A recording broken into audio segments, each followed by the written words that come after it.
नमस्कार, आप देख रहे हैं भारत टाइम्स। मैं हूं आराध्या। आज की सबसे अहम खबर, बिहार में चुनावी हलचल अब चरम पर है। लोक जनशक्ति पार्टी रामविलास के अध्यक्ष चिराग पासवान की पटना में हुई बड़ी रणनीतिक बैठक।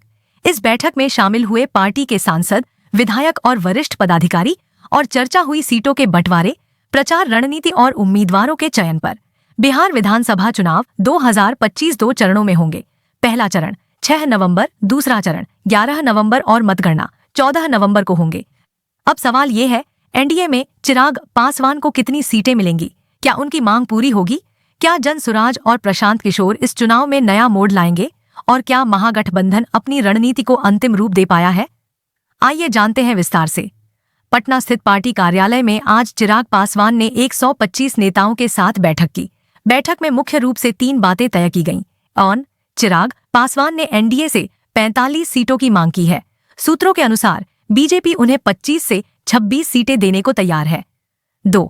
पार्टी ने 30 संभावित उम्मीदवारों की सूची तैयार की है, जिनमें युवा चेहरों को प्राथमिकता दी गई है। 3. सोशल मीडिया, ग्राउंड कनेक्ट और डिजिटल प्रचार को प्राथमिकता दी जाएगी।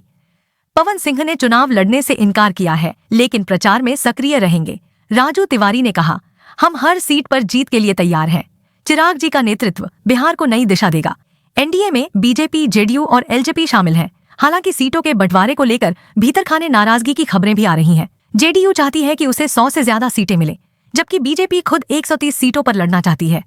राजनीतिक विश्लेषकों का मानना है कि अगर चिराग को कम सीटें मिलती हैं, तो वो स्वतंत्र रूप से चुनाव लड़ सकते हैं, जैसा उन्होंने 2020 में किया था। प्रशांत किशोर ने राघोपुर से जनसुराज अभियान शुरू किया है, जहां से तेजस्वी यादव चुनाव लड़ते हैं। पीके ने कहा, बिहार को जाति और धर्म से ऊपर उठकर विकास चाहिए। हम हर गांव में जाकर जनता से सीधा संवाद कर रहे हैं। जन सुराज का फोकस है शिक्षा, स्वास्थ्य, रोजगार, भ्रष्टाचार मुक्त प्रशासन। पीके की रणनीति है जनता से सीधा जुड़ाव और हर विधानसभा में 1000 से अधिक स्वयंसेवक। महागठबंधन में आरजेडी, कांग्रेस, वामदल और एचएएम शामिल हैं। तेजस्वी यादव ने कहा, बिहार में बदलाव की लहर है। हम विकास और न्याय के मुद्दे पर चुनाव लड़ेंगे, लेकिन अंदरूनी खींचतान जारी है। कांग्रेस चाहती है 50 सीटें, आरजेडी चाहती है 130 प्लस सीटें। वाम दलों को 15 सीटें देने की बात चल रही है। राजनीतिक विश्लेषकों का कहना है कि अगर सीटों का बंटवारा समय पर नहीं हुआ तो महागठबंधन कमजोर पड़ सकता है। ग्राउंड रिपोर्ट के अनुसार युवा वोटर रोजगार और शिक्षा को प्राथमिकता दे रहे हैं। ग्रामीण इलाकों में बिजली, सड़क और पानी सबसे बड़े मुद्दे हैं। सोशल मीडिया पर चिराग पासवान और प्रशांत किशोर की चर्चा तेज है। मोदी फैक्टर भी एनडीए के पक्ष में काम कर सकता है।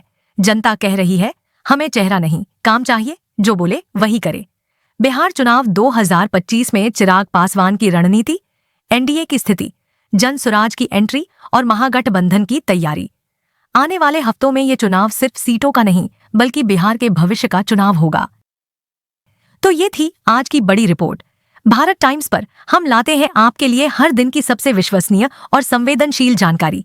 ऐसे ही देश दुनिया की हर ताजा जानकारी के लिए जुड़े रहिए हमारे साथ। वीडियो को लाइक करें, शेयर करें और चैनल को सब्सक्राइब करना न भूलें। मैं हूं आराध्या, फिर मिलेंगे एक नई रिपोर्ट के साथ। तब तक के लिए नमस्कार।